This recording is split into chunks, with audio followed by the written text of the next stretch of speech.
name is Rachel. My name is Annie. And we're presenting the Backpack Program. This is Section 1, Lesson 1, The Truth About Me. This is a human and spiritual development program in which you are going to learn a lot of tools to navigate life challenges. This program has helped a lot of people get to know themselves better.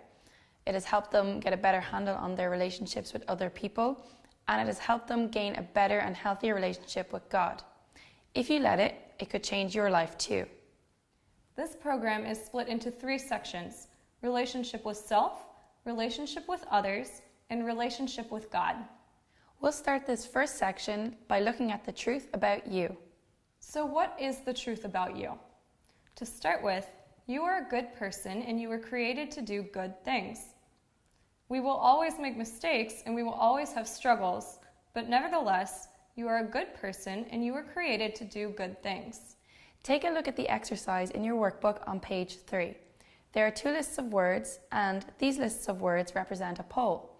So one list will say most beautiful, smartest, best family, and the other list of words will say ugliest, least intelligent, most messed up family.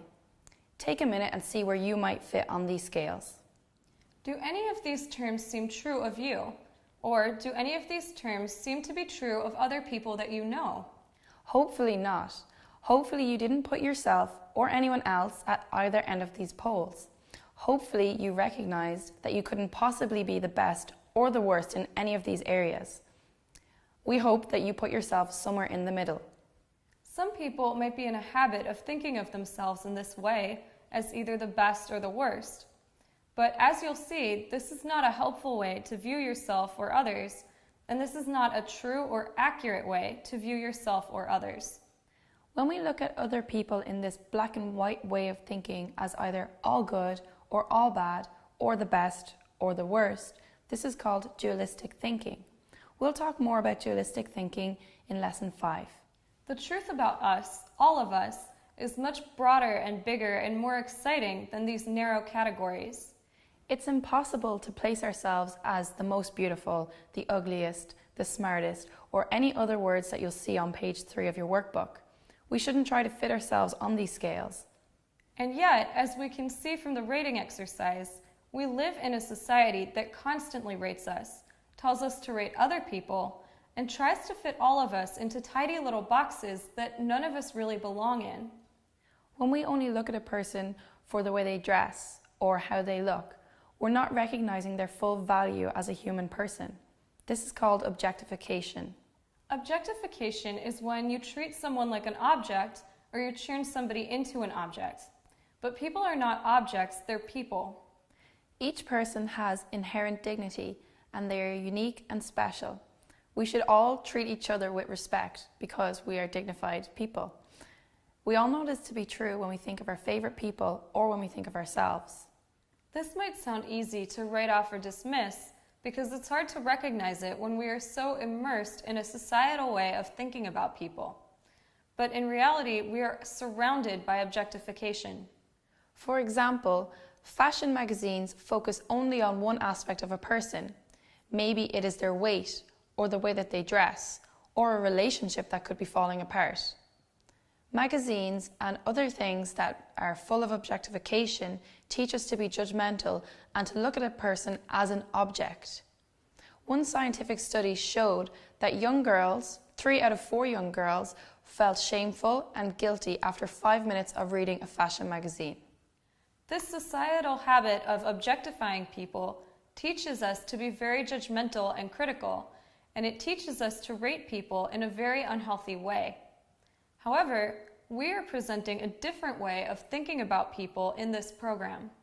The truth is, you are just somewhere in the middle. You, like everybody else, are just somewhere in the middle. We all have our strengths and our weaknesses, and we are unique and unrepeatable people. You are also a good person created to do good things today. These truths will never change about you, and people don't have the power to change these truths about you. A question we often get in youth groups is, but somebody is the richest person in the world, and someone else is the fastest runner in the world, and what can we say about this? Well, on one day, someone can be the fastest runner and someone else can be the cycling champion. But then another person can come along and become the new fastest runner or the new champion. And this is okay. We're always changing. But if you look at the polls or the rating scales that we have in the workbook, you'll see that a lot of these are subjective. So when we say subjective, we mean that the opinion could be open to interpretation. It varies from person to person because it's based on emotions or feelings. So for example, if you have 100 people in a room and you ask each person, what is beautiful? What is beauty? You're going to get 100 different definitions of beauty and what beauty looks like to these people. We are all in a constant state of flux, and we are all constantly changing, and this is good. We should never let somebody else's strengths make us feel bad about ourselves.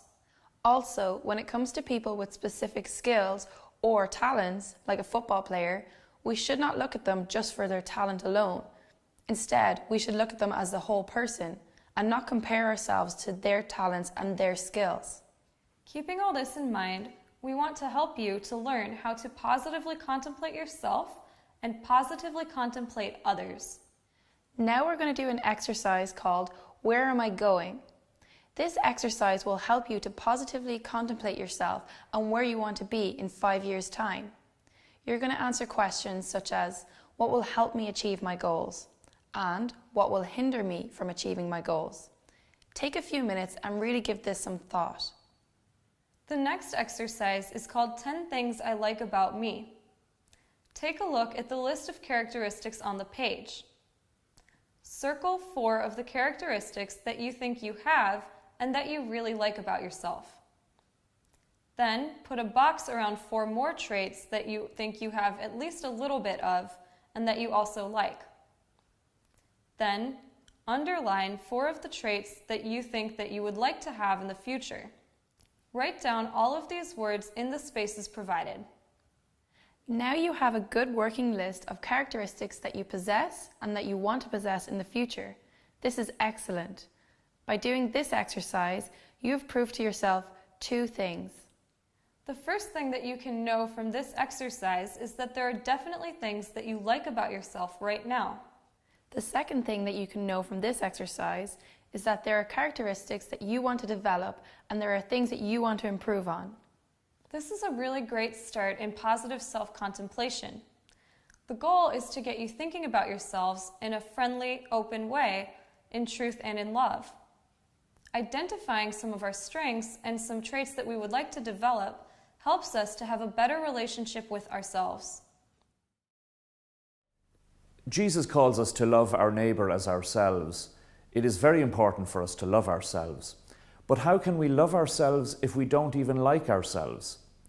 That's why the exercise in this lesson, things we like about ourselves, is so important.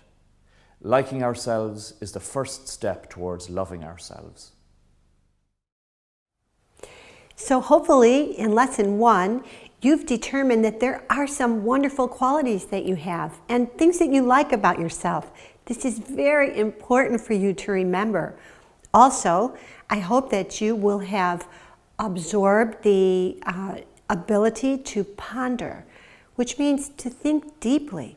It's important for you to be a thoughtful person and spend most of your time thinking deeply and privately about what you want in life. An important component in doing the exercise, which identifies things we like about ourselves, is that we are beginning to learn how to stop negatively scrutinizing ourselves and learn to positively scrutinize ourselves, to look at all that is good and right and full of potential about ourselves. We'll be teaching you more about this as the lessons go on.